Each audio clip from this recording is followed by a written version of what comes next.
Insurance claim chapter में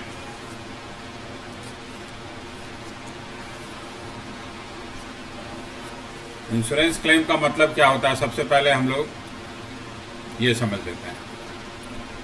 insurance claim का मतलब होता है जब आप किसी चीज़ को इंश्योर करा के रखे हैं, ठीक है, अगेंस्ट एनी रिस्क। सपोज ये गोडाउन है हमारा, ये गोडाउन है हमारे पास बिजनेस का, ठीक है, और इस गोडाउन में बहुत सारे गुड्स रखे हुए हैं। इस गुड्स के लिए हमने इंश्योरेंस लिया हुआ है, इंश्योरेंस परचेज करके रखा हुआ है, इंश्योरेंस पॉलिसी।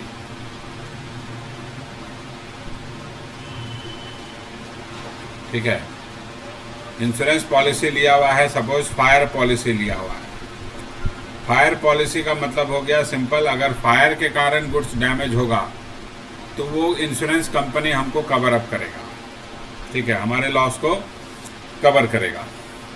तो फायर पॉलिसी हमने लिया हुआ है गुड्स को।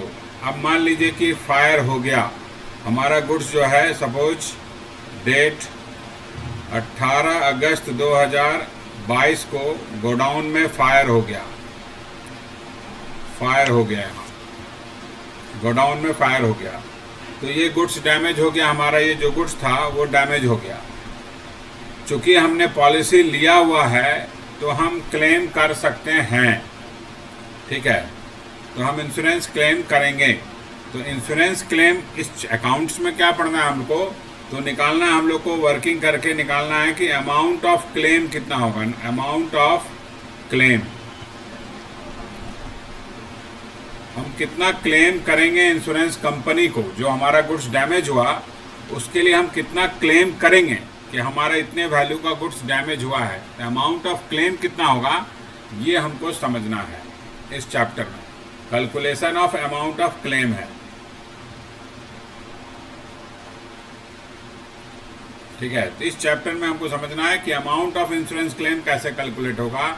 जो इंश्योर्ड गुड्स है उसका फायर के कारण या किसी भी रीजन के कारण, ठीक है, जस्ट मैंने एग्जांपल दिया आपको कि फायर के कारण डैमेज हुआ, हम किसी भी चीज़ का मान लो एक्सीडेंट के कारण डैमेज होता है तो हमने एक्सीडेंटल पॉलिसी लिया हुआ है गुड्स को कवर अप करने के लिए, और तो गुड्स अगर डैमेज होता भी है तो हम क्लेम कर सकते हैं इंश्योरेंस कंपनी को, ठीक है। तो वो अमाउंट कैसे कैलकुलेट होगा इससे हमें समझना है। अब देखिए, हमारा जब गुड्स गोडाउन में जब आग लगा तो गुड्स डैमेज हुआ, ठीक है, एक बात तो ये। दूसरा बात, जो गुड्स डैमेज हुआ तो फिजिकल डैमेज हुआ, फिजिकली हमें नुकसान हो गया, साथ ही साथ जो भी गुड्स का हमने परचेज प्राइस पे किया था या गुड्स बनाया था वो डैमेज हुआ तो हमारा नुकसान हो गया। तो इसमें दो तरह का आपको हम लोग क्लेम पढ़ेंगे, एक loss of profit, sorry loss of stock, और दूसरा loss of profit.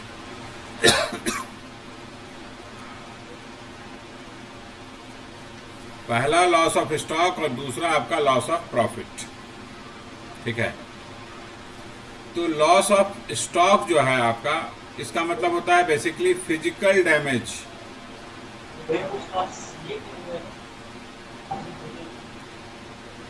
Of stock.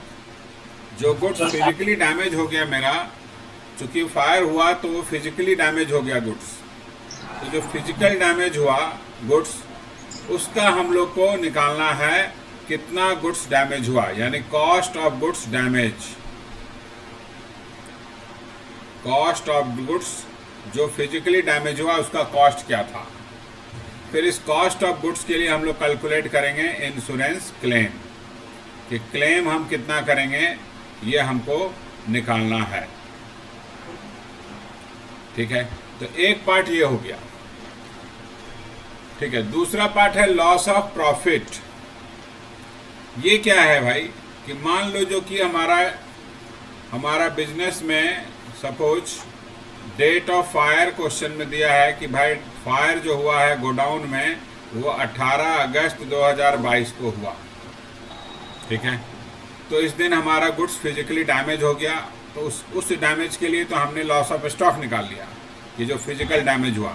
लेकिन फायर होने के बाद बिजनेस हमारा डिस्टर्ब हो गया, बिजनेस जो है वो डिस्टर्ब हो गया।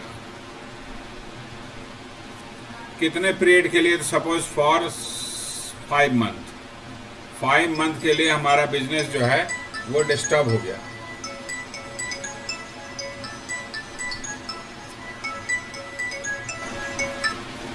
हेलो हेलो 5 मंथ के लिए सपोज बिजनेस हमारा डिस्टर्ब हो गया, तो अब 5 मंथ में जो बिजनेस जितने दिन डिस्टर्ब रहा उतने दिन हमने सेल जो किया ना वो नॉर्मल सेल से कम किया। इस पीरियड में जो भी सेल किया वो लेस देन नॉर्मल सेल।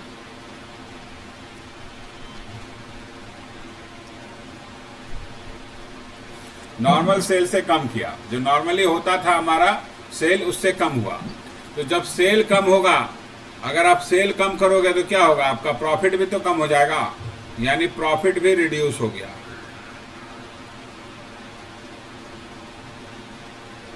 यानी दूसरे वर्ड में हम बोल सकते हैं लॉस ऑफ प्रॉफिट हुआ। जो नॉर्मली प्रॉफिट होता 5 मंथ में उससे कम प्रॉफिट हुआ, यानी लॉस ऑफ प्रॉफिट।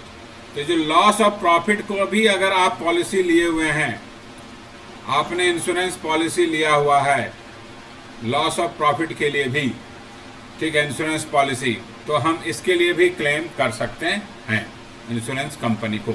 अगर हमने लॉस ऑफ प्रॉफिट को इंश्योर्ड करा के रखा हुआ है तो इसको भी हम क्लेम कर सकते हैं। तो यहाँ लॉस ऑफ प्रॉफिट का मतलब क्या हुआ? जिस दिन फायर हुआ उसके कारण मान लो 3-4 महीना मेरा बिजनेस डिस्टर्ब हुआ। बिजनेस डिस्टर्ब होने के कारण जो है उस पीरियड में हमको कम प्रॉफिट हुआ, तो जितना कम प्रॉफिट हुआ उसके लिए भी हम क्लेम करेंगे, ठीक है। तो loss of profit during disturb period, ठीक है। डिस्टर्ब पीरियड के दौरान जो हमको लॉस हुआ प्रॉफिट में, ठीक है ना, उसको हम क्लेम करेंगे, ठीक है। इसका भी हम अमाउंट ऑफ क्लेम निकाल सकते हैं। तो हमारा चैप्टर बेसिकली 2 पार्ट में बट गया, एक लॉस ऑफ स्टॉक और एक loss of profit. Majorly 2 part है इस चैप्टर में, एक insurance claim loss of stock के लिए कैलकुलेट करते हैं और एक लॉस ऑफ प्रॉफिट के लिए। क्लियर? चलिए अब हम लोग लॉस ऑफ स्टॉक निकालना है, तो इसके लिए आपको क्या क्या चीज़ ध्यान रखना। हम लोग सबसे पहले लॉस ऑफ स्टॉक का टॉपिक कवर करेंगे। लॉस ऑफ स्टॉक के लिए क्लेम निकालना है हमको, इसके लिए क्लेम का अमाउंट निकालना है, क्लेम अमाउंट।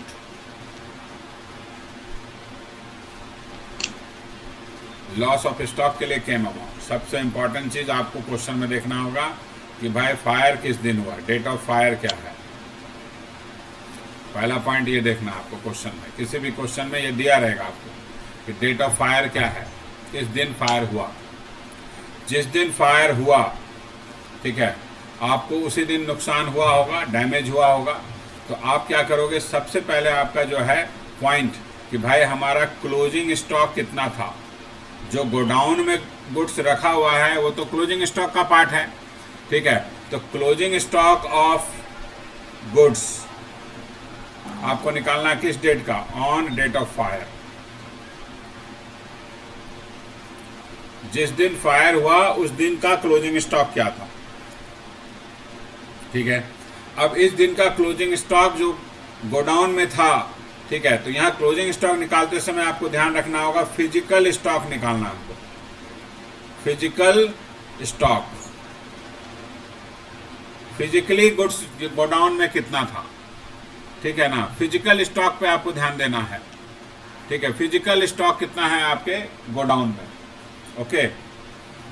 तो फिजिकल स्टॉक पे आपको ध्यान देना है। तो फिजिकल स्टॉक हम लोग निकाल लेंगे।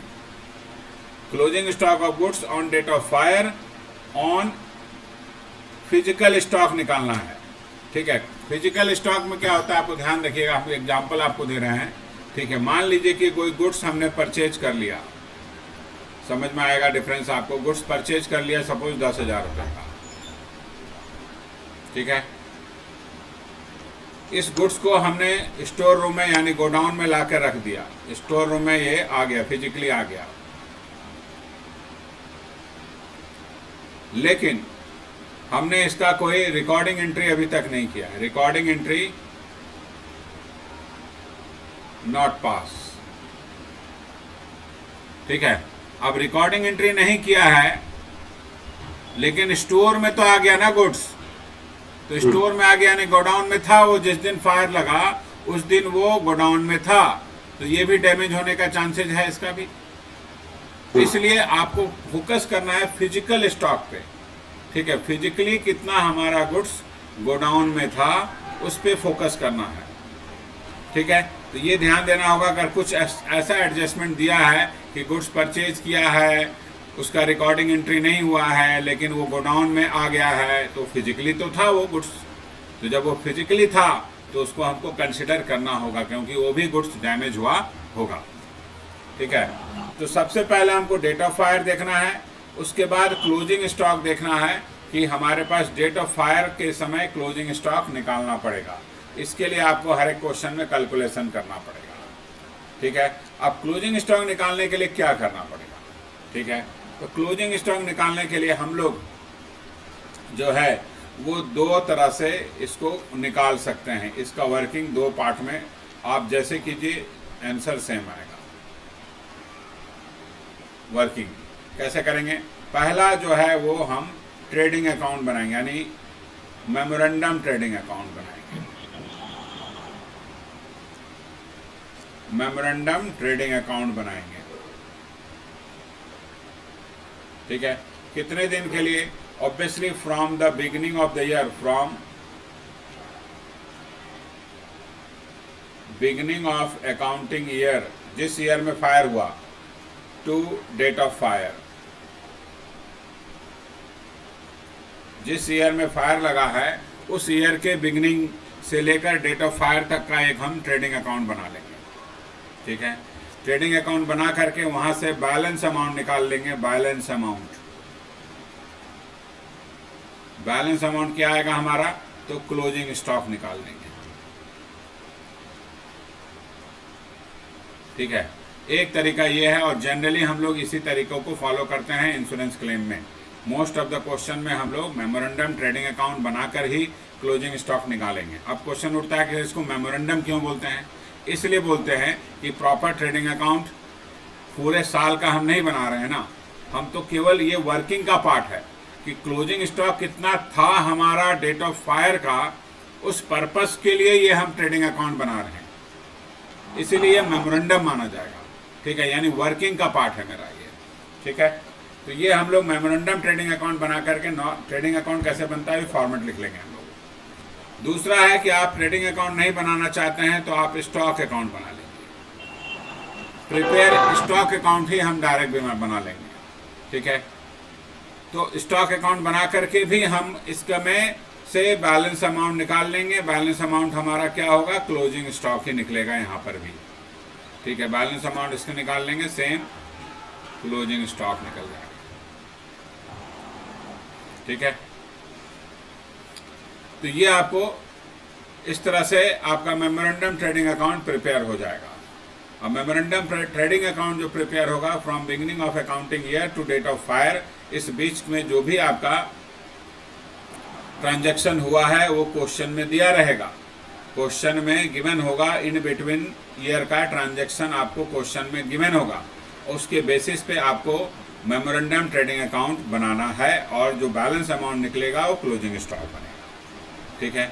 उसी तरह अगर हम मेमोरेंडम ट्रेडिंग अकाउंट नहीं निकाल रहे हैं, हम बना रहे हैं स्टॉक अकाउंट, तो स्टॉक अकाउंट का जो बैलेंस निकलेगा वो आएगा हमारा क्लोजिंग स्टॉक। तो हम जनरली मेमोरेंडम ट्रेडिंग अकाउंट बनाते हैं, इसलिए हम आपको पहले फॉर्मेट मेमोरेंडम ट्रेडिंग अकाउंट का ही दे देते हैं, ठीक है। नॉर्मल फॉर्मेट है, नॉर्मल जो ट्रेडिंग अकाउंट जैसे बनता है भाई उसी तरह ट्रेडिंग अकाउंट बनाना है आपको। बस ध्यान रखना है पीरियड का। पीरियड का मतलब date of beginning of the year से आपको लेना है, beginning of financial year, beginning of financial year to date of fire, यही इसका पीरियड होगा। अगर हमारा ईयर सपोज जनवरी में स्टार्ट हो रहा है और 18 अगस्त को फायर लगा है, तो हम जनवरी 2022 से लेकर 18 अगस्त 2022 तक का ट्रेडिंग अकाउंट बनाएंगे। ओके, तो ये स्प्रेड के लिए ट्रेडिंग अकाउंट बनेगा आपका। नॉर्मल फॉर्मेट है ट्रेडिंग अकाउंट का। नॉर्मल फॉर्मेट जैसे बनता है हमारा, टू ओपनिंग स्टॉक, इस पीरियड का बिगनिंग का ईयर का ओपनिंग स्टॉक लिख देंगे, फिर लिख देंगे परचेज, टू परचेज,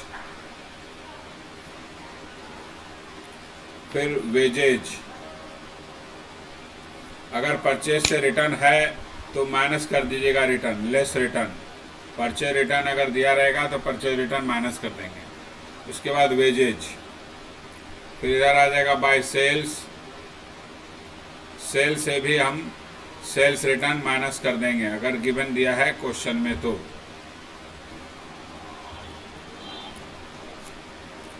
ठीक है, उसके बाद यहां लिखेंगे ग्रॉस प्रॉफिट। ये कैसे निकलेगा, तो इसके लिए हमको ग्रॉस प्रॉफिट रेशियो चाहिए।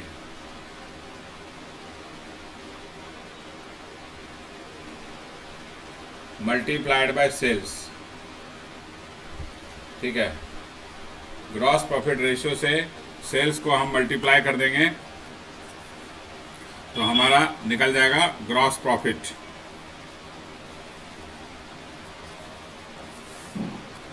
ओके,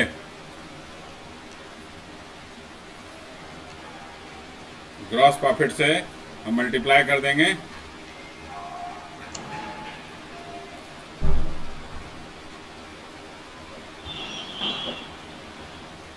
ग्रॉस प्रॉफिट रेशियो से मल्टीप्लाई कर देंगे सेल्स को, तो हमारा निकल जाएगा ग्रॉस प्रॉफिट। इस लेजर को बैलेंस कर देंगे। यहाँ जो बैलेंसिंग फिगर निकलेगा आपका bye closing stock.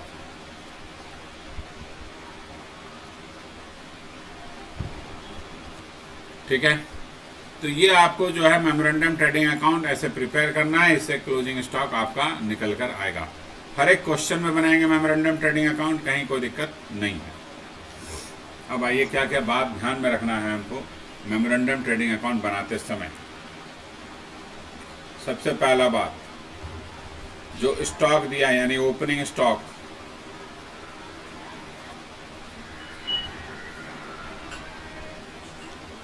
Opening stock जो गिवन है, ये हमारा बिगनिंग ऑफ द ईयर का ओपनिंग स्टॉक लिखेंगे। इसको हमेशा एट कॉस्ट प्राइस आपको लिखना है,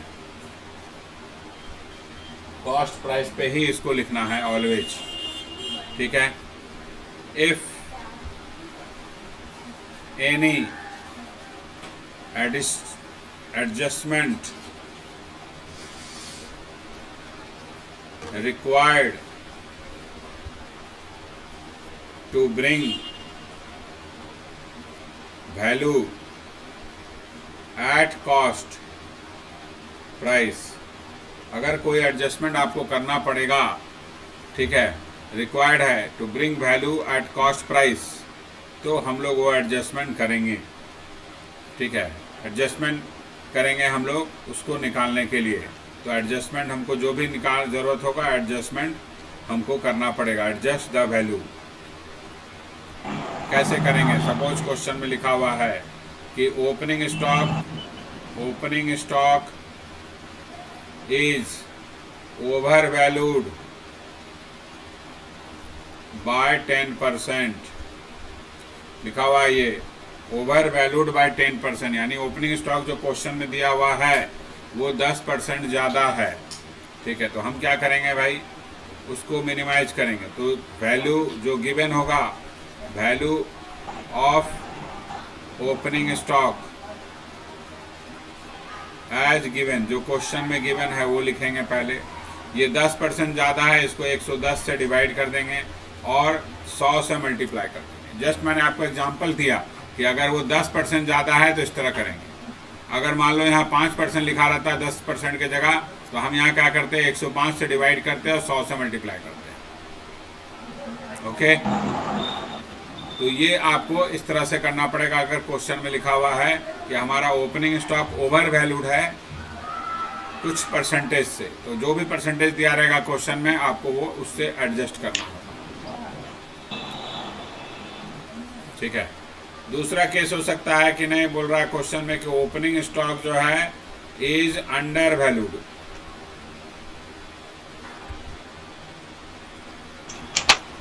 बाय 5%। हम जस्ट एग्जांपल ले रहे हैं कि 5% कम है, तो हम क्या करेंगे, उसको 100% यानी कॉस्ट प्राइस पे लाने के लिए क्या करेंगे, value of opening stock as given, जो क्वेश्चन में दिया हुआ है, डिवाइडेड बाय, ये 95% कम है यानी ये 95% के बराबर है, इसको मल्टीप्लाई कर देंगे फिर 100 से, तो हमारा ये कॉस्ट प्राइस पे आ जाएगा। ठीक है,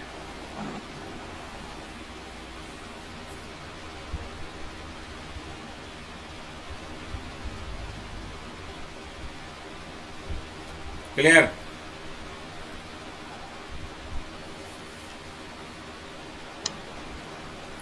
तो ये इस तरह से आपको एडजस्ट करना होगा। अगर कुछ एडजस्टमेंट कभी भी किसी भी क्वेश्चन में दिया रहेगा ओपनिंग स्टॉक से रिलेटेड, तो ये हम जस्ट आपको एग्जांपल दिए, आपको जो भी एडजस्टमेंट दिया रहेगा ओपनिंग स्टॉक या परचेज या वेजेस या सेल्स से रिलेटेड, उसको आपको कंसिडर करना होगा ट्रेडिंग अकाउंट बनाते समय।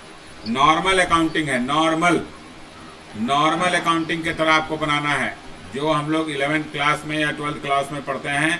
परचेज में जो भी एडजस्टमेंट करना है वो सारा हम लोग करेंगे, ठीक है ना। तो ये आपको नॉर्मल अकाउंटिंग की तरह समझना है, ठीक है ना, कुछ स्पेशल नहीं है, जैसे होता था अकाउंटिंग उसी तरह हो रहा है।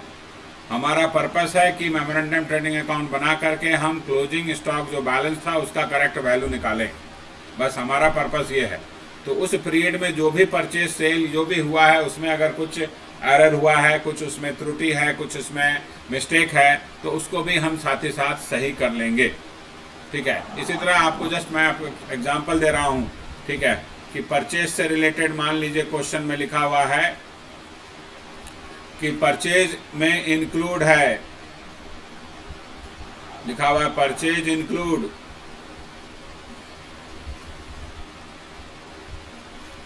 Purchase of machine.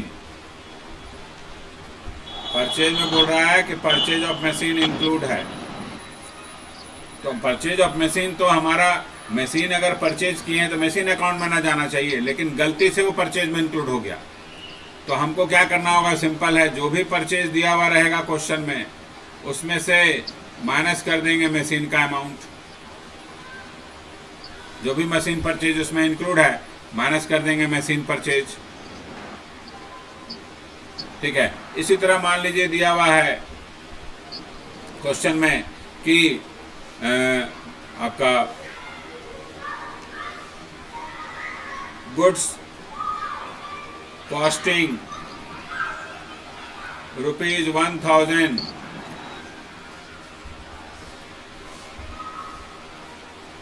withdrawn by proprietor, ये दिया हुआ है कि गुड्स 1000 का प्रोप्राइटर ने विड्रॉ कर लिया, ठीक है। तो जब प्रोप्राइटर 1000 का गुड्स विड्रॉ करेगा तो उसको भी हम परचेज से माइनस कर देंगे, हम लोग पहले भी माइनस करते थे, ठीक है। परचेज अगर गुड्स प्रोप्राइटर का गुड्स इसमें लेके जो गया वो हमारा, तो यहाँ से माइनस करेंगे, फिर भी हम फिर से purchase minus goods withdrawn bye proprietor.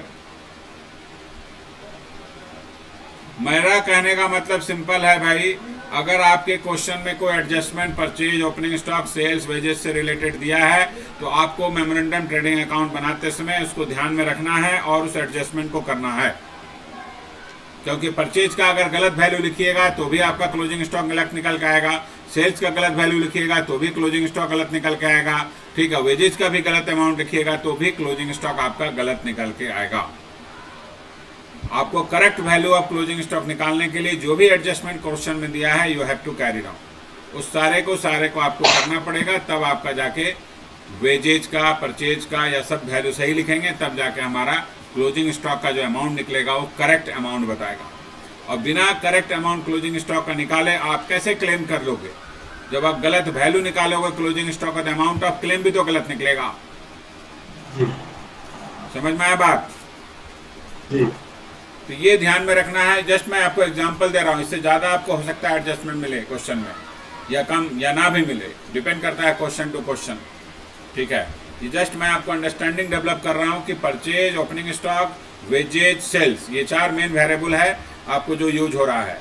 ये सारे में आपको जो है ध्यान रखना है कि जो भी इंफॉर्मेशन एडिशनल दिया रहेगा उसको हमको समझ के उसका एडजस्टमेंट करना पड़ेगा।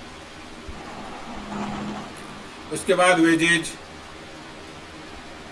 मान लो वेजेज में भी आपको इंफॉर्मेशन अगर कुछ दिया है, लिखा है कि wages include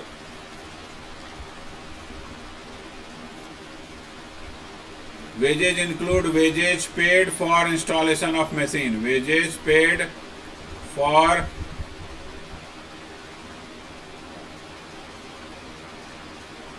installation of machine. ठीक है, wages include wages paid for installation of machine. तो वेजेज में अगर ये इंक्लूड है वेजेज पेड जो इंस्टॉलेशन ऑफ मशीन के लिए पे किए थे तो गलत है। इंस्टॉलेशन ऑफ मशीन के लिए अगर कुछ हम पे करते हैं तो वो कैपिटल एक्सपेंडिचर हो जाता है, उसका एंट्री वेजेज में नहीं होना चाहिए था। वेजेज जो हम दिखाते हैं ट्रेडिंग अकाउंट में वो रेवेन्यू नेचर का वेजेज होता है। ठीक है, और इंस्टॉलेशन मशीन में अगर है के लिए वेजेज पे किए हैं तो कैपिटल एक्सपेंडिचर हुआ, तो कैपिटल एक्सपेंडिचर को हम रेवेन्यू ट्रीट कर दिए, गलत किए हैं। तो क्या करना होगा, सिंपल से हम लोग क्या करेंगे, वेजेज से माइनस कर देंगे, वेजेज से माइनस करेंगे wages paid for installation, wages paid for installation of machine. Okay, इसी तरह मान लो हमारा ट्रेडिंग अकाउंट में कैरेज भी आता है। ठीक है, हम लोग यहाँ कैरेज भी अगर दिया रहेगा क्वेश्चन में तो कैरेज भी लिख देंगे, carriage inward. Normal trading account में जो आता है सब आएगा क्वेश्चन में। ठीक है, तो ये आपको ध्यान रखना होगा। भाई ये ग्रॉस प्रॉफिट मेन जो आपको ध्यान रखना है, ग्रॉस प्रॉफिट का, ग्रॉस प्रॉफिट रेशियो। ठीक है, यहां ध्यान रखना है कि क्वेश्चन में अगर कुछ इंस्ट्रक्शन नहीं दिया हुआ है, ठीक है ना, if question is silent about the gross profit ratio, तो इस केस में क्या करेंगे, प्रिपेयर प्रीवियस अकाउंटिंग ईयर का, prepare previous accounting year trading account, पहले ये बनाएंगे। उसके बाद वहां से जीपी रेशियो निकाल लेंगे, gross profit ratio of previous year equal to gross profit of previous year divided by total sales of previous year multiplied by 100, तो आपका ग्रॉस प्रॉफिट रेशियो आ जाएगा परसेंटेज में। तो ये कैलकुलेट कर देंगे। ठीक है, उसके बाद ये एज्यूम करेंगे, assume that GP ratio of previous year will apply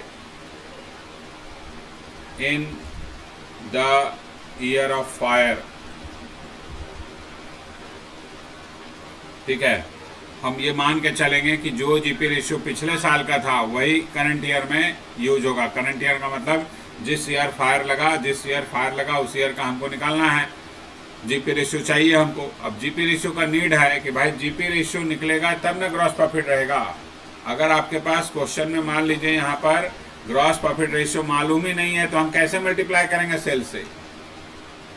तो इसीलिए जीपी रेशियो आपको नहीं दिया हुआ रहेगा। जैसे अभी मैंने लिखा कि क्वेश्चन साइलेंट है तो पिछले साल का ट्रेडिंग अकाउंट बनाएंगे, उसके लिए क्वेश्चन में आपको दिया रहेगा इंफॉर्मेशन प्रीवियस ट्रेडिंग अकाउंट से रिलेटेड, प्रीवियस अकाउंटिंग ईयर से रिलेटेड इंफॉर्मेशन क्वेश्चन में दिया रहेगा।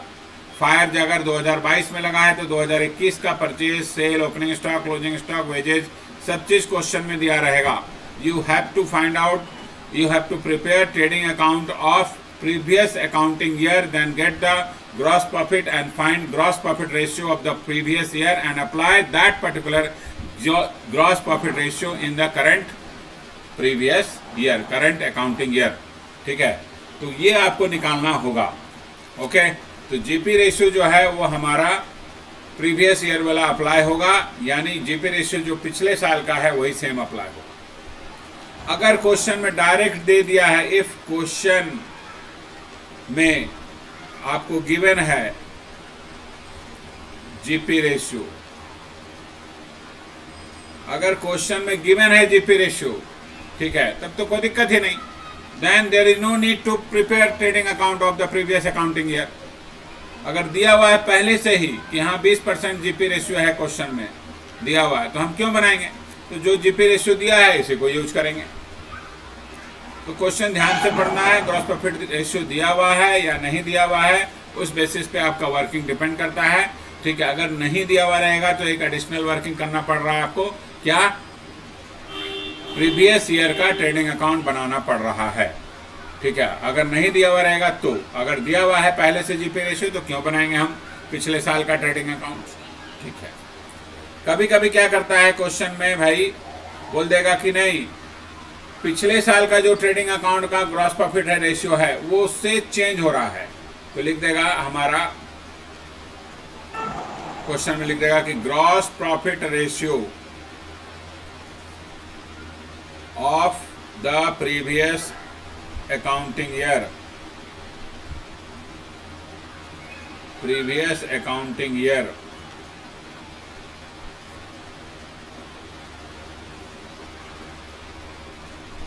will be apply with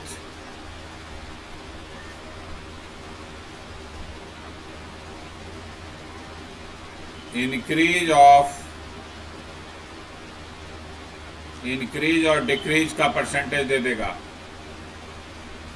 increase और डिक्रीज, ठीक है, जो भी परसेंटेज है बाय 10% और 5% जो भी है, ये किस तरह से क्वेश्चन में लिख देगा कि भाई पिछले साल का जो जीपी है उससे 5% 10% का फर्क हो जाएगा इस बार.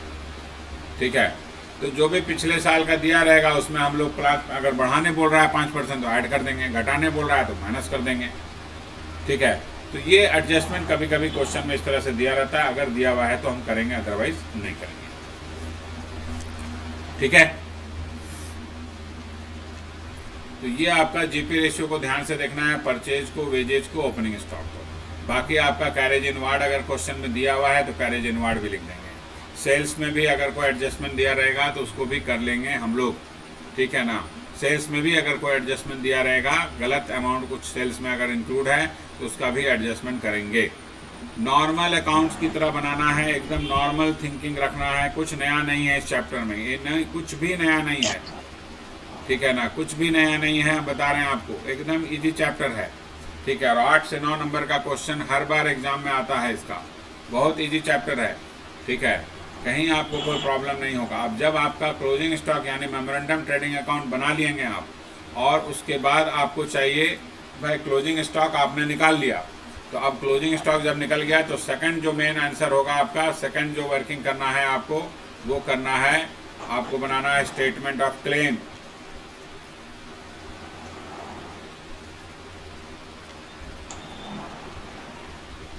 Statement of claim. तो ये कैसे निकलेगा, ये हम लोग बना लेंगे सिंपल. सबसे पहले लिखेंगे क्लोजिंग स्टॉक,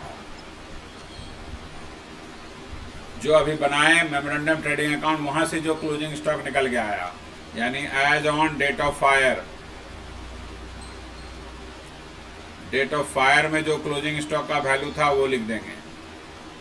ठीक है, फिर इसमें से माइनस कर देंगे. कभी कभी क्वेश्चन में दे देता है कि भाई मेरा इतना सामान जलने से बच गया, गोडाउन में तो था लेकिन इतना बच गया, सेव हो गया, साल्वेज हो गया.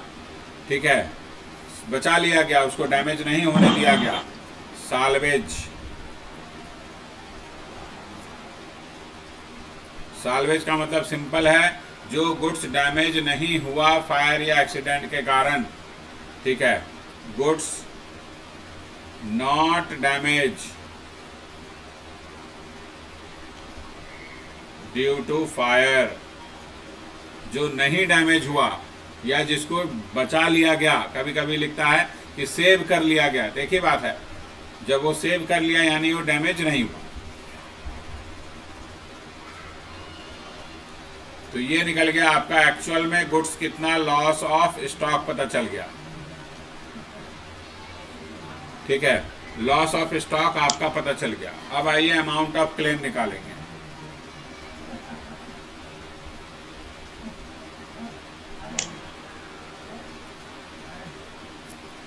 अमाउंट ऑफ क्लेम निकालते समय आपको क्या ध्यान रखना है, समझिएगा बात, हम एक एग्जांपल से आपको समझाने का कोशिश करते हैं कि मान लीजिए कि हमारा डेट ऑफ फायर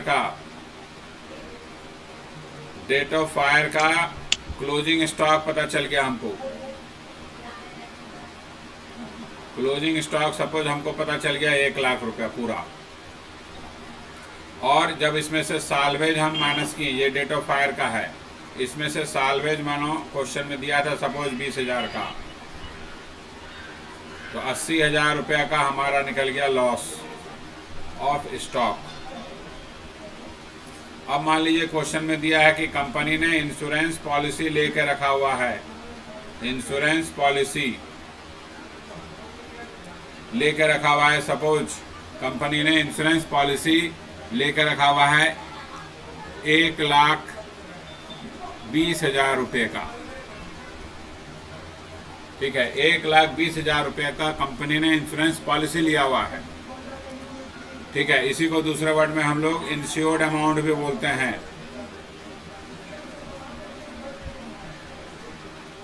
या इसी को दूसरे वर्ड में हम लोग पॉलिसी वैल्यू भी बोलते हैं, ठीक है। तो इंश्योरेंस पॉलिसी या इंश्योर्ड अमाउंट या पॉलिसी वैल्यू जो दिया हुआ है 1,20,000, ध्यान से देखिएगा, 1,20,000 हमने किस चीज को इंश्योर्ड किया था, क्लोजिंग स्टॉक को, क्लोजिंग स्टॉक को, तो 1,20,000, अब क्लोजिंग स्टॉक कितना है हमारा 1 लाख रुपया, क्लोजिंग स्टॉक कितना है 1 लाख रुपया, ठीक है, तो 1,20,000 का पॉलिसी लिया हुआ है और क्लोजिंग स्टॉक आपका 1 लाख का है, तो इससे आपको क्या फर्क कर रहा है, तो 1 लाख का जो क्लोजिंग स्टॉक है और 1,20,000 का हमारा पॉलिसी वैल्यू है, तो पॉलिसी वैल्यू ज्यादा है हमारा डेट ऑफ फायर का क्लोजिंग स्टॉक से, तो इस तरह के सिचुएशन को में बोलते हैं हम लोग कि हमारा गुड्स जो है वो फुल्ली इंश्योर्ड है, जहां इंश्योरेंस पॉलिसी का amount is more than the closing stock as on date of fire, यानी आपका गुड्स जो है फुल्ली इंश्योर्ड है। तो जब फुल्ली इंश्योर्ड है गुड्स, तो हमारा एक्चुअल में लॉस कितना हुआ 80,000 का, तो पूरा 80,000 का हम क्लेम कर सकते हैं, पूरा 1 लाख का पूरा 80,000 हम क्लेम कर पाएंगे, ठीक है। तो ये हो गया फुल्ली इंश्योर्ड, यानी अमाउंट क्लेम निकालते समय आपको देखना होगा कि गुड्स आपका फुल्ली इंश्योर्ड है या नहीं। अगर फुल्ली इंश्योर्ड है, फुल्ली इंश्योर्ड कब माना जाएगा, when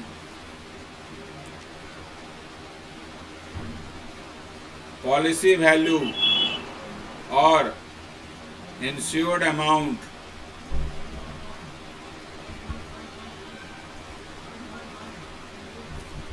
is equal to or more than value of closing stock as on date of fire, ठीक है। फुल्ली इंश्योर्ड है हमारा गुड्स, तब ये पता चलेगा तब आपको जब पॉलिसी वैल्यू या इंश्योर्ड अमाउंट जो है या तो बराबर है वैल्यू ऑफ क्लोजिंग स्टॉक से या ज़्यादा है, तो इसका मतलब आपका गुड्स फुल्ली इंश्योर्ड हो गया। तो इस केस में फुल्ली इंश्योर्ड अगर होगा तो अमाउंट ऑफ क्लेम क्या हो जाएगा हमारा, amount of claim equal to loss of stock, amount of claim equal to loss of stock. ठीक है, तो ये आपका यहाँ आंसर निकल गया कि भाई फुल्ली इंश्योर्ड है तो amount of claim equal to loss of stock के बराबर ही होगा। यानी इस सिचुएशन में हमारा 80,000 पूरा का पूरा हम क्लेम कर सकते हैं। हम कितना क्लेम करेंगे? पूरा का 80,000 कर देंगे क्लेम, क्योंकि इंश्योर्ड अमाउंट जो है वो हमारा ज़्यादा है। ठीक है, क्लोजिंग स्टॉक के वैल्यू से, तो 80,000 पूरा क्लेम कर देंगे। अब आ जाओ नेक्स्ट सिचुएशन। नेक्स्ट सिचुएशन में इसी में थोड़ा सा चेंज करते हैं हम लोग समझने के लिए।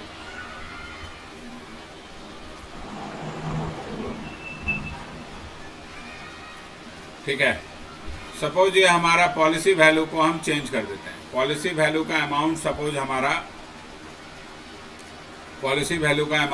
हम कर देते हैं 80,000। हमने 80,000 का पॉलिसी वैल्यू लेकर रखा हुआ है। तो जब 80,000 का पॉलिसी वैल्यू लेंगे, ठीक है, जब 80,000 का पॉलिसी वैल्यू लेंगे तो हमको निकालना है अमाउंट ऑफ क्लेम। अब आप ध्यान से देखिए, पॉलिसी वैल्यू 80,000 का है, क्लोजिंग स्टॉक कितने का है? 1 लाख का। तो अब आपका पॉलिसी जो है वो कम है क्लोजिंग स्टॉक के वैल्यू से, यानी क्लोजिंग स्टॉक को ये पूर्ण रूप से इंश्योर्ड नहीं कर रहा है। आपका 100% इंश्योर्ड नहीं है, यानी फुल्ली इंश्योर्ड नहीं है क्लोजिंग स्टॉक आपका। तो क्या हुआ? पार्टली इंश्योर्ड हुआ। ठीक है, तो पार्टली इंश्योर्ड है तो 80,000 आपने पॉलिसी लिया था 1 लाख के स्टॉक को इंश्योर्ड कराने के लिए। तो सिंपल निकालना है क्लेम एकदम। 1 लाख का जब स्टॉक का वैल्यू है तो पॉलिसी हमने लिया 80,000 का। ठीक है, ये स्टॉक का वैल्यू, ये पॉलिसी का वैल्यू। तो अगर हमारा लॉस हुआ है 80,000 का तो हम क्लेम कितना कर पाएंगे, ये निकालना है आपको। ठीक है, तो निकाल लेंगे। देख लीजिए, आपका क्लेम का अमाउंट निकल जाएगा 80,000 policy value divided by 1 lakh closing stock का amount multiplied by 80,000 loss of stock. ठीक है, ये 80,000 लॉस ऑफ स्टॉक है। ओके, तो हमारा इससे निकल जाएगा अमाउंट ऑफ क्लेम। इसी को हम लोग यहां बोलते हैं एवरेज क्लाउज। एवरेज क्लाउज लग रहा है, एवरेज बेसिस पे ही हम निकाल रहे हैं कि 1 लाख के लिए 80,000, तो 80,000 के लिए कितना। तो यहां पर उस केस में यह गुड्स हो गया हमारा पार्टली इंश्योर्ड। ये आपको क्वेश्चन में ध्यान से पढ़ना पड़ेगा कि इंश्योर्ड अमाउंट कितना दिया हुआ है या पॉलिसी अमाउंट कब दिया हुआ है, कितना दिया हुआ है। तो जो हमारा इंश्योर्ड अमाउंट और पॉलिसी अमाउंट होगा उसके हिसाब से हम या तो गुड्स फुल्ली इंश्योर्ड होगा या पार्टली इंश्योर्ड होगा। फुल्ली इंश्योर्ड होगा तो कोई दिक्कत नहीं, जितना हमारा लॉस ऑफ स्टॉक है उतना ही क्लेम होगा। लेकिन अगर पार्टली इंश्योर्ड होगा तो फिर आपको एवरेज क्लाउज अप्लीकेबल हो जाएगा। व्हेन पॉलिसी वैल्यू और insured amount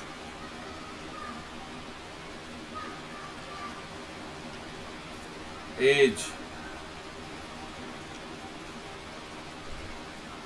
less than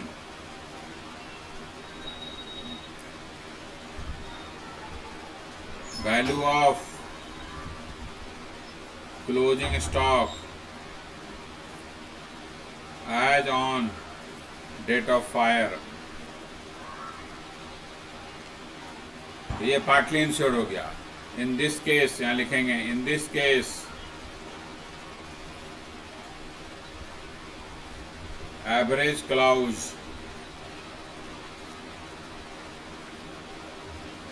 applicable to find amount of claim।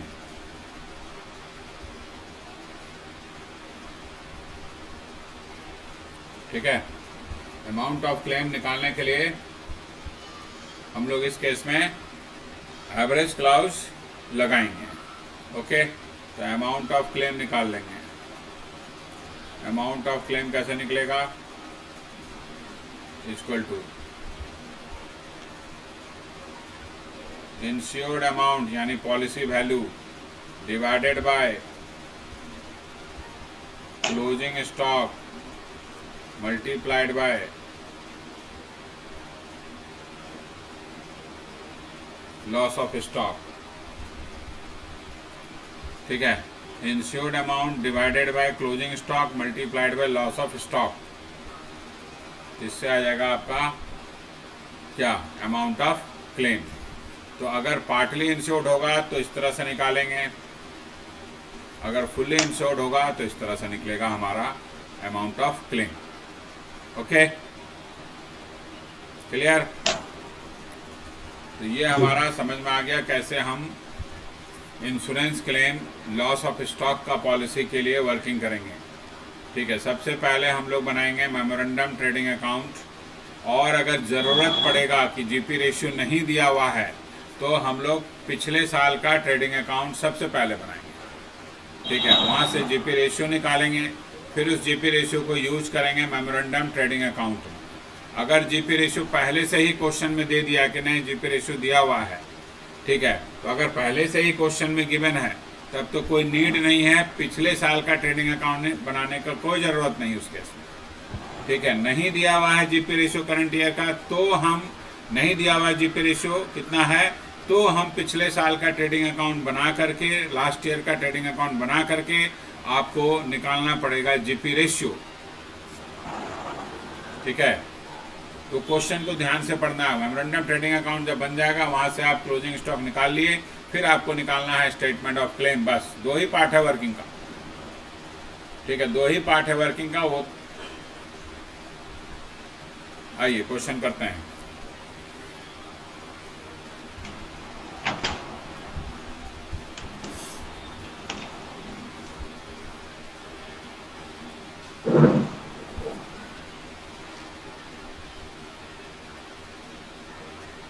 Godown of X Limited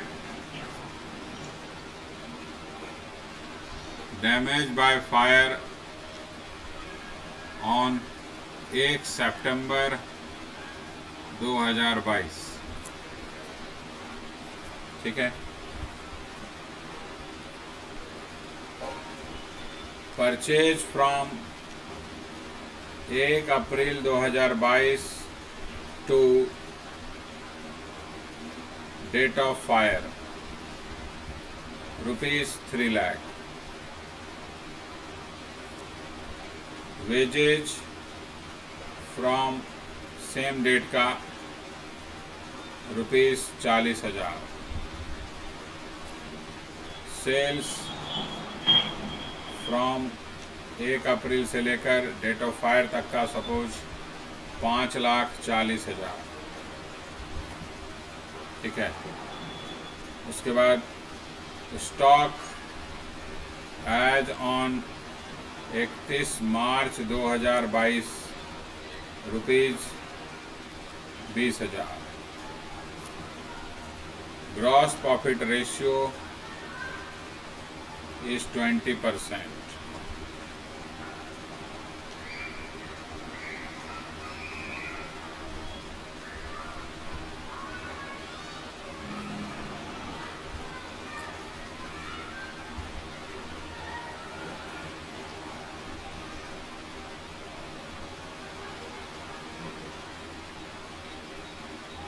sales का वैल्यू हम थोड़ा चेंज कर रहे हैं, ज़्यादा लगता लिखा गया। अरे यार रखना,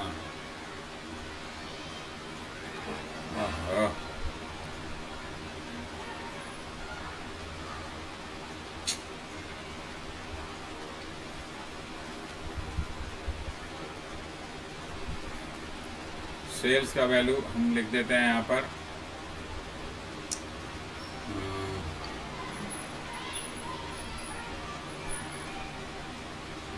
3,60,000, ठीक है। ये आपके पास क्वेश्चन दिया है, साथ ही साथ लिखा है फाइंड अमाउंट ऑफ क्लेम, ठीक है। If policy value is rupees, if policy value ₹60,000 और दूसरा फिर से निकालना है पहला और ये दूसरा find amount of claim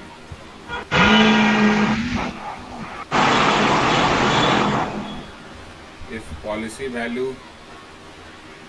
₹1 lakh।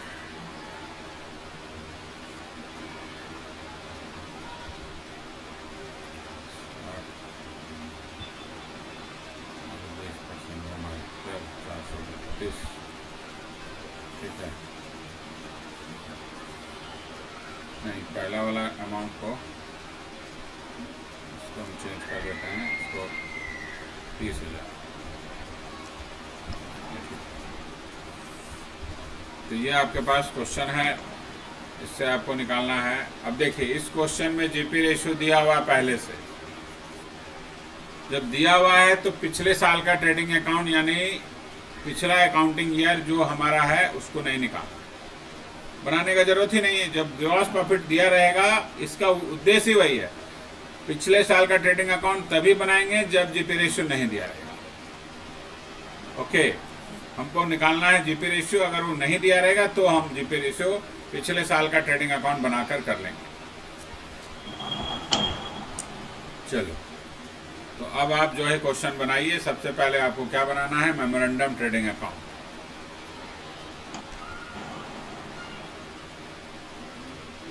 Memorandum trading account.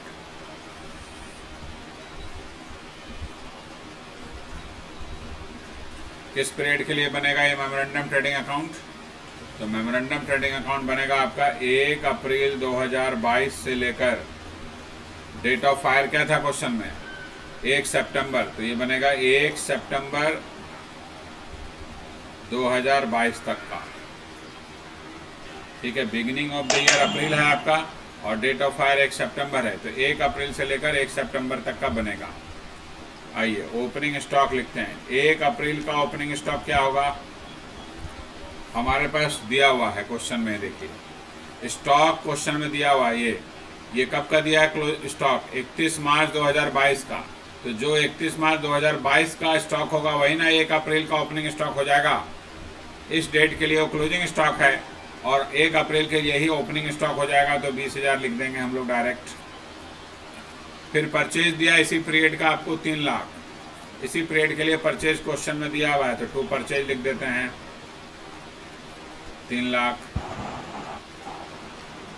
फिर इसी पीरियड का आपको वेजेज भी क्वेश्चन में गिवन है तो वेजेज भी लिख देते हैं हम लोग इसी पीरियड का 40,000।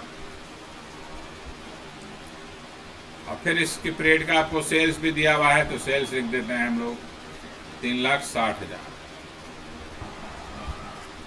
ठीक है, अब आप जो ग्रॉस प्रॉफिट यहाँ निकाल के लिखिए। रेशियो क्वेश्चन में दिया हुआ है। ठीक है, ग्रॉस प्रॉफिट कितना बोल रहा है क्वेश्चन में? 20%। 20% हम सेल्स का निकालेंगे ऑफ 3,60,000। 3,60,000 का आप 20% निकाल लीजिए। इसको बैलेंस कर दीजिए। पहले लिख लीजिए ग्रॉस प्रॉफिट कितना आया? 72,000। अब इस लेजर को आप बैलेंस कर दीजिए। ठीक है, इस लेजर को आप बैलेंस कर दीजिए, आपका निकल जाएगा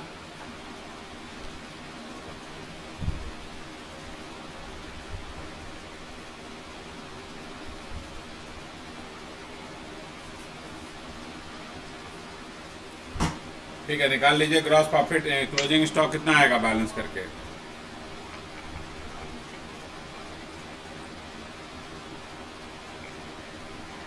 टोटल कर लीजिए पहले।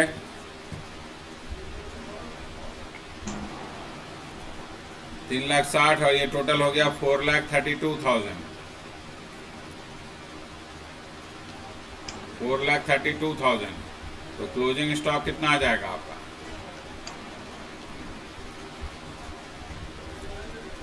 72,000 का क्लोजिंग स्टॉक आ गया बैलेंसिंग फिगर। ठीक है, 20,000 प्लस 3,40,000 और plus 72,000 gross profit, total 4,32,000 minus 3,60,000, तो 72,000 आ गया आपका क्लोजिंग स्टॉक। तो क्लोजिंग स्टॉक जो आया, अब हम लोग बनाएंगे स्टेटमेंट ऑफ क्लेम।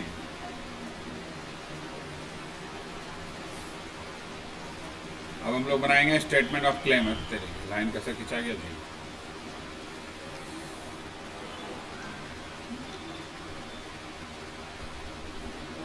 ठीक है,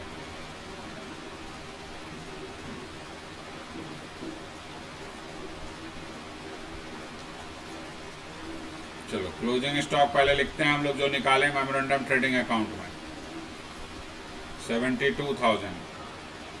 सालवेज देखिए क्वेश्चन में दिया है, नहीं दिया है, तो सालवेज नील है। जरूरी नहीं दिया ही होगा क्वेश्चन में, कभी कभी नहीं भी दिया रहता है। तो सालवेज आपका नील है, तो नील है तो ये आपका 72,000 हो गया टोटल लॉस ऑफ स्टॉक। कुछ भी सामान आप सेव नहीं कर पाए, जितना आपका गुड्स था सारा का सारा डैमेज हो गया। ठीक है, तो अब आपको निकालना है अमाउंट ऑफ क्लेम। अब आप देखिए पॉलिसी वैल्यू क्या है। पहला केस में, फर्स्ट सिचुएशन में हम लोग निकालेंगे अमाउंट ऑफ क्लेम। दोनों सिचुएशन में अमाउंट ऑफ क्लेम अलग अलग होगा। फर्स्ट सिचुएशन में बोलता है 30,000 का ही पॉलिसी वैल्यू है। पॉलिसी वैल्यू 30,000 का है, तो 30,000 का अगर पॉलिसी वैल्यू होगा और हमारा क्लोजिंग स्टॉक कितना है 72,000, तो अभी हम लोग क्या पढ़े थे ऊपर में, देखिए क्या पढ़े थे हम लोग कि व्हेन पॉलिसी वैल्यू और insured amount is less than value of closing stock, तो क्या अप्लीकेबल होगा एवरेज क्लॉज। तो एवरेज क्लॉज अप्लाई करके हमको निकालना होगा फर्स्ट सिचुएशन में, क्योंकि वहाँ पर इंश्योर्ड अमाउंट आपको दिया हुआ है। इंश्योर्ड अमाउंट यहाँ पर जो दिया हुआ है क्वेश्चन में वो है 30,000 ही, और क्लोजिंग स्टॉक का वैल्यू जो निकला है वो 72,000। तो यहाँ लिखेंगे कि एवरेज क्लॉज अप्लीकेबल होगा। ये लिखना जरूरी नहीं है, अभी समझ रहे हैं इसलिए लिख रहे हैं हम लोग। एवरेज क्लॉज अप्लीकेबल होगा, ये हर बार लिखने का जरूरत नहीं है। ठीक है, फिर आप डायरेक्ट एवरेज क्लॉज अप्लाई करके अमाउंट ऑफ क्लेम निकाल लीजिए। Amount of claim, insured amount यानी policy value divided by closing stock multiplied by loss of stock. ठीक है, तो इंश्योर्ड अमाउंट कितना है, इंश्योर्ड अमाउंट 30,000, क्लोजिंग स्टॉक कितना 72,000 और लॉस ऑफ स्टॉक भी 72,000। तो ये दोनों आपस में कैंसिल हो गया, तो बचा कितना 30,000, यानी अमाउंट ऑफ क्लेम आपका निकल गया 30,000। अब 30,000 रुपीज़ क्लेम करेंगे। 72,000 डैमेज के बदले में 30,000 का ही क्लेम आप कर सकते हैं, क्योंकि यहाँ पर आपका गुड्स जो था वो पार्टली इंश्योर्ड था। तो पार्टली इंश्योर्ड था तो आपको पूरा क्लेम थोड़ी ना कर पाओगे आप, जितना डैमेज हुआ उतना क्लेम नहीं होगा। ओके, तो पहला सिचुएशन ये। अब सेकंड सिचुएशन में आप देखिएगा, सिचुएशन नंबर 2, जहां आपका इंश्योर्ड अमाउंट जो है वो 1 लाख दिया हुआ है। इंश्योर्ड अमाउंट वो 1 लाख गिवन है, और क्लोजिंग स्टॉक तो 72,000 ही है हमारे पास। इसका मतलब क्या हुआ, यहाँ गुड्स जो है फुल्ली इंश्योर्ड है। फुल्ली इंश्योर्ड है हमारा स्टॉक, फुल्ली इंश्योर्ड स्टॉक है वो। जब फुल्ली इंश्योर्ड स्टॉक है तो अमाउंट ऑफ क्लेम हमेशा लॉस ऑफ स्टॉक के बराबर होगा। तो amount of claim equal to loss of stock equal to 72,000। तो हम टोटल 72,000 क्लेम करेंगे इस केस में, क्योंकि फुल्ली इंश्योर्ड है हमारा गुड्स, इसलिए जितना लॉस हुआ स्टॉक का पूरा क्लेम कर देंगे। ओके, समझ में आया बात? चलो, तो ये एक एग्जांपल, सिंपल एग्जांपल वर्किंग समझने के लिए हम लोग किए। ठीक है, पैटर्न ऑफ वर्किंग समझना था, इसलिए ये क्वेश्चन किए। अब दूसरा क्वेश्चन करेंगे हम लोग।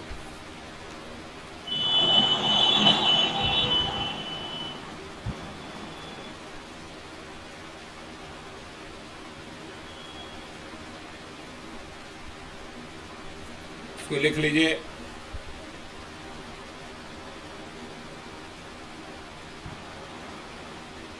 हो गया है sir.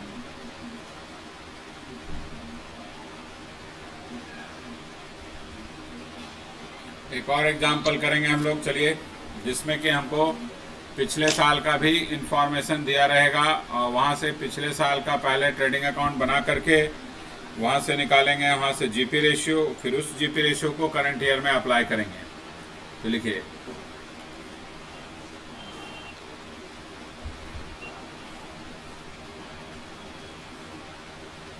Godown of x limited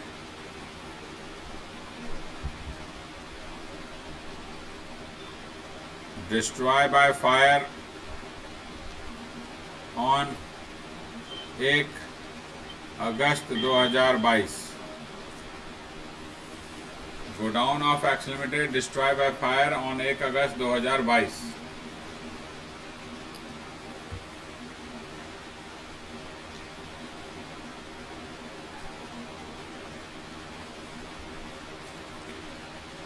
godown of x limited destroyed by fire on 1 August 2022।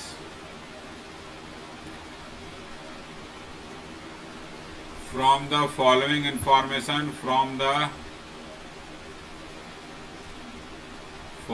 Information,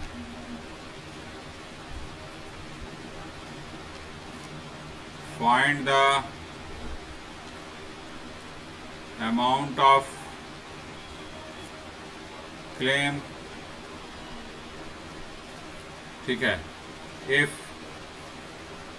insured amount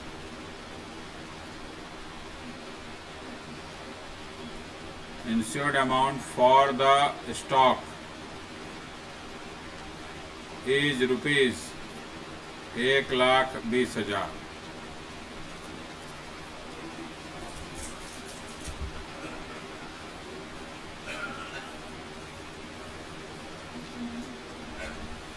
accounting year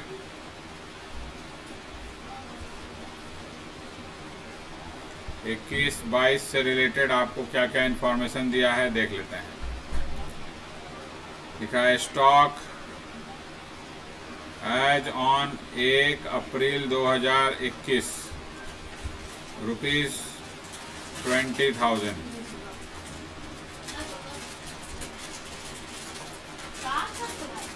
इस पीरियड का परचेज रुपीज 3 लाख। इस पीरियड का सेल्स आपका रुपीज 6 लाख। ठीक है, wages rupees 1 lakh. Carriage inward rupees 20,000। ठीक है, और फिर आपको दिया हुआ है स्टॉक ऑन 31 मार्च 2022 रुपीज 30,000। ठीक है, फिर आपको इंफॉर्मेशन दिया हुआ है, सपोज क्वेश्चन में 1 अप्रैल 2022 से लेकर 1 अगस्त 2022 तक का इंफॉर्मेशन। सर स्क्रीन पॉज हो गया है। इस पीरियड का परचेज गिवन है, सपोज रुपीज 1,20,000। वेजेस गिवन है आपको, सपोज रुपीज 40,000। कैरेज इनवार्ड अगर आपको गिवन है, कैरेज इनवार्ड इस पीरियड का रुपीज 10,000. ओके,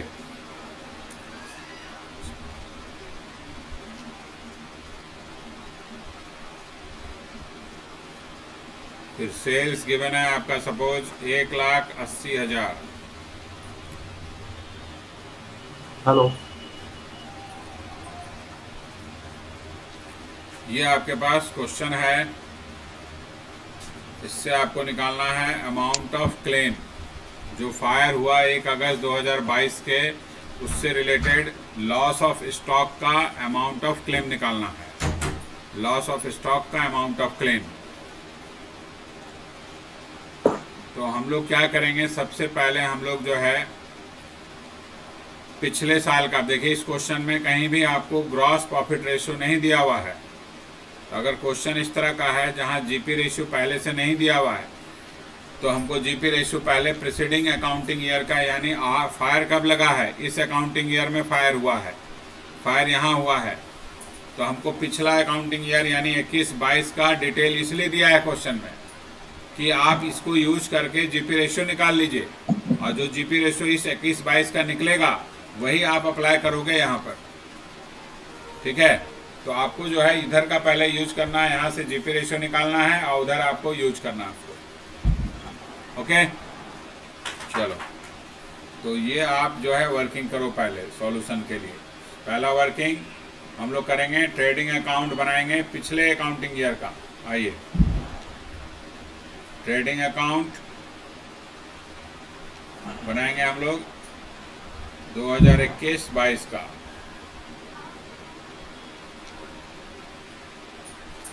नॉर्मल जैसे बनता है ट्रेडिंग अकाउंट भाई, उसी तरह बनाना है, फिर वहां से जीपी रेशियो निकाल लेना है. ओके,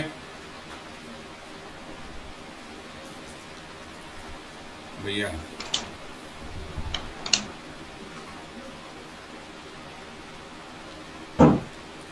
ओपनिंग स्टॉक लिखेंगे स्प्रेड का सबसे पहले.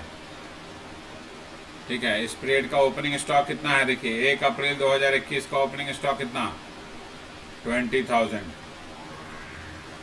परचेज दिया है इसी पीरियड का, आपको वो लिख देते हैं परचेज 3 लाख. सेल्स दिया है 6 लाख.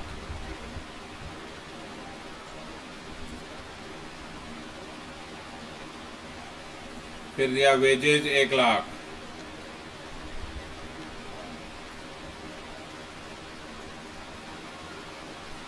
फिर दिया कैरेज इनवार्ड 20,000.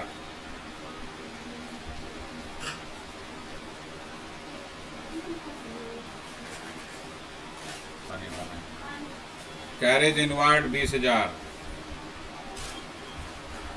ठीक है, फिर क्लोजिंग स्टॉक इस पीरियड का दिया, देखिए 31 मार्च 2022 का क्लोजिंग स्टॉक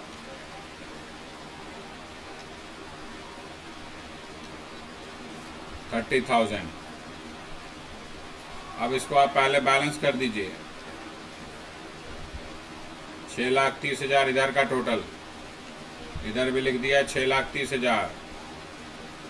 ओके, सारा वैल्यू जो दिया था प्रीसीडिंग अकाउंटिंग ईयर का यानी 21-22 का, वो सारा लिख दिया. ओपनिंग स्टॉक लिख दिया, परचेज लिख दिया, वेजेज लिख दिया, कैरेज इनवार्ड लिख दिया, सेल्स लिख दिया, क्लोजिंग स्टॉक भी दिया था 31 मार्च 2022 का, वो भी लिख दिया. ठीक है, तो अब इसके बाद इसको आप बैलेंस करो.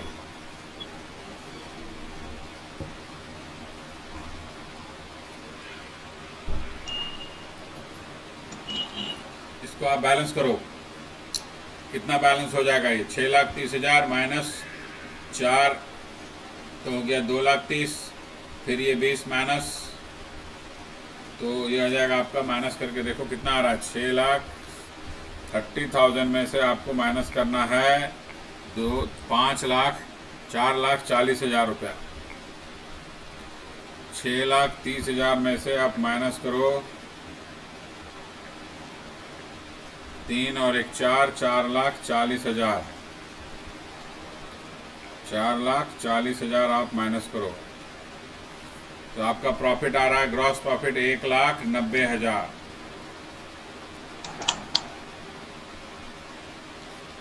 ग्रॉस प्रॉफिट आ गया आपका 1,90,000. बैलेंस निकाल लिए हम लोग. अब इसका आप जीपी रेशियो निकाल लीजिए, जो ग्रॉस प्रॉफिट निकल के आया उसके बेसिस पे आप जीपी रेशियो चलिए निकाल लीजिए। जीपी रेशियो ये हमारा 21-22 का निकलेगा अभी, और जो हम 21-22 का जीपी रेशियो है वही अप्लाई करेंगे हम 22-23 में मेमोरेंडम ट्रेडिंग अकाउंट बनाते समय। अगर क्वेश्चन में कुछ और हिंट रहता तो हम उसको एडजस्ट करते, लेकिन यहाँ दिया नहीं है कुछ। तो कैसे निकलता है जीपी रेशियो? तो ग्रॉस प्रॉफिट निकाल लेंगे divided by total sales multiplied by 100। तो ग्रॉस प्रॉफिट 1,90,000 है आपके पास, डिवाइडेड बाय सेल्स हो गया 6 लाख मल्टीप्लाइड बाय 100। ठीक है, divided by 6 lakh, 6 lakh sales है आपका, मल्टीप्लाइड बाय 100। तो 31.667% आपका आ गया GP ratio. Memorandum trading account बनाए पिछले साल का, उसका ग्रॉस प्रॉफिट निकाल के पीवी रेशियो जीपी रेशियो निकाल लिए। 31.667 आपका आ गया क्या? Gross profit ratio. अब आइए हम लोग बनाएंगे मेमोरेंडम ट्रेडिंग अकाउंट। अब क्या बनाना है? Memorandum trading account.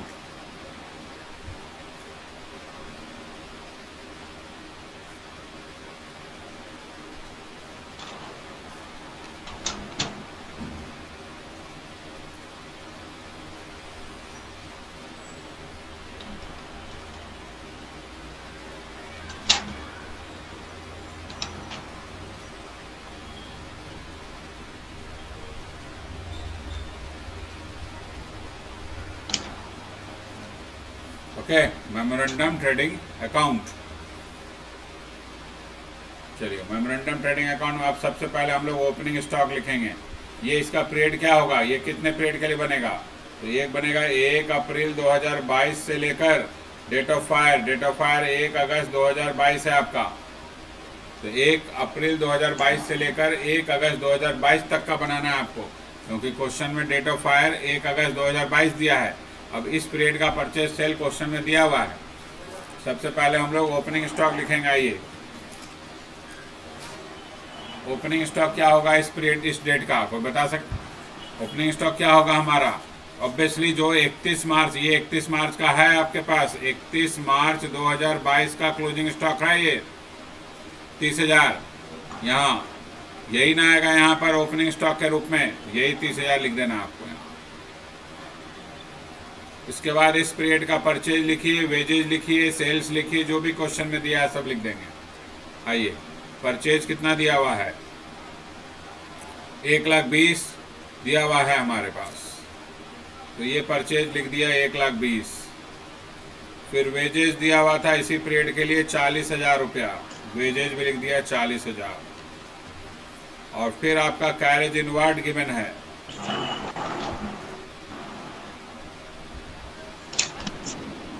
10,000। ठीक है, फिर हम लोग यहाँ लिखेंगे सेल्स। सेल्स देखिए इस पीरियड का कितना गिवन है? सेल्स आपको कितना गिवन है? 1,80,000। तो इस पीरियड का सेल्स लिख दिया 1,80,000। अब हम क्या करेंगे? जो सेल्स निकाला, पहले ओपनिंग स्टॉक लिख दिया, परचेज भी लिख दिया जो गिवन था 40,000, वेजेस गिवन था, कैरेज इनवर्ड 10,000 गिवन था। जो गिवन था ऑलरेडी इस पीरियड का 1 अप्रैल से लेकर 1 अगस्त के बीच का इंफॉर्मेशन जो दिया था क्वेश्चन में, वो लिख दिया पहले, सेल्स भी लिख दिया। अब ये जो जीपी रेशियो पिछले साल का निकाले थे, इसी को यहाँ अप्लाई करेंगे हम ग्रॉस प्रॉफिट निकालने के लिए। निकालेंगे ग्रॉस प्रॉफिट। आइए, ग्रॉस प्रॉफिट कैसे निकलेगा हमारा? तो 1,80,000 आपका सेल्स है, मल्टीप्लाइड बाय 31.667%। ठीक है, निकाल लीजिए आप। 1,80,000 का 31.667%, तो ये आपके पास आ रहा है 57,000।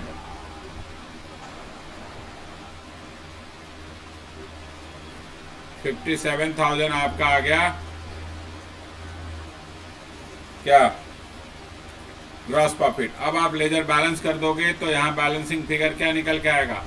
क्लोजिंग स्टॉक किस डेट का, 1 अगस्त 2022 यानी डेट ऑफ फायर का क्लोजिंग स्टॉक निकल जाएगा। ये बैलेंस कर दो आप यहाँ, ठीक है। 30,000 प्लस 1,20,000 प्लस 40,000 प्लस 10,000 प्लस 57,000, तो ये टोटल आपका आ गया 2,57,000।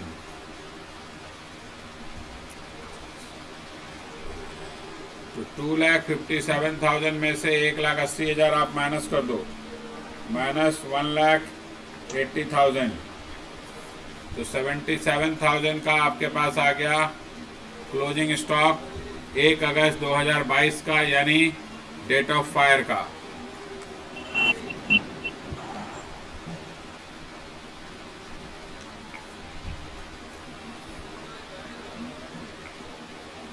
ठीक है, समझ में आया बात। अब आइए, अब हम लोग को बनाना है, ये निकल गया डेट ऑफ फायर का क्लोजिंग स्टॉक। अब हम लोग बनाएंगे statement of claim. Statement of claim अब हम लोग बनाएंगे, ठीक है। हेडिंग दे देते हैं, आइए स्टेटमेंट ऑफ क्लेम।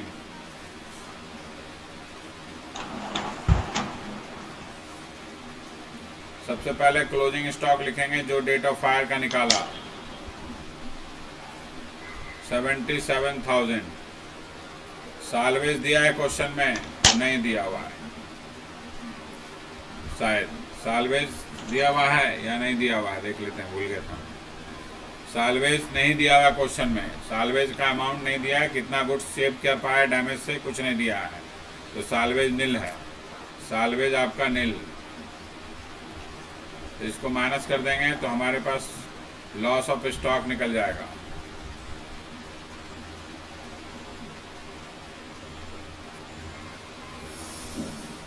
ठीक है, लॉस ऑफ स्टॉक ये आपका कैलकुलेट हो गया, 77,000 लॉस ऑफ स्टॉक आ गया।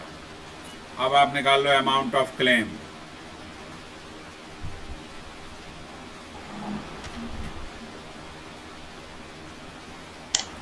अब निकाल लो आप अमाउंट ऑफ क्लेम। तो अमाउंट ऑफ क्लेम कैसे निकलेगा, सिंपल है। इंश्योर्ड अमाउंट देख लीजिए कितना है, इंश्योर्ड अमाउंट क्वेश्चन में कितना दिया, यानी पॉलिसी वैल्यू कितना दिया हुआ है, 1,20,000। और क्लोजिंग स्टॉक कितना है हमारे पास, केवल 77,000, यानी गुड्स क्या हुआ, फुल्ली इंश्योर्ड। गुड्स जो हुआ वो फुल्ली इंश्योर्ड है आपका।